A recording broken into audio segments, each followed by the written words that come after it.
kind of following on from that one, so what role should staff play in the preparation, and how can leaders ensure that their team are inspection ready? Be prepared again. You could actually do your own mock inspections.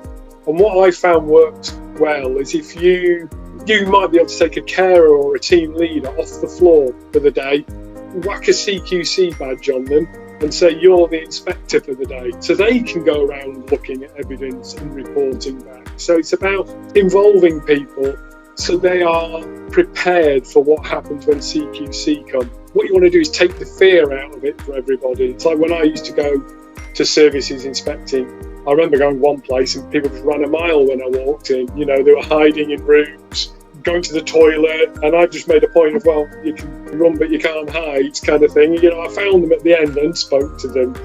But it's about eliminating that fear so they are confident when CQC arrive. Have a one team approach. Don't just think it's care staff that need to know. If you've got hospitality staff, if you've got catering staff, if you've got gardening staff, if you've got activities staff, make sure they're all involved in understanding about CQC. Make it so you're only as strong as the weakest link. You need to get everybody engaged with that process. Discuss CQC and supervisions. Listen to staff. Staff can be critical friends and share information. Make CQC the focus. Have it as an agenda item on all team meetings, even if it's for 30 seconds to talk about it, just so it's at the front of people's mind.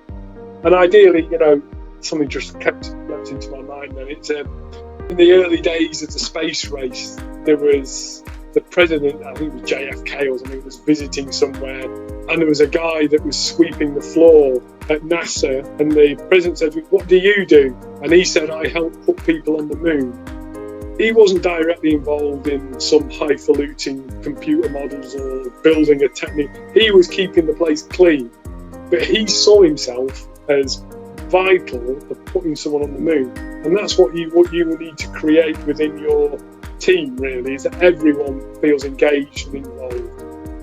Fantastic. Thanks, Ed.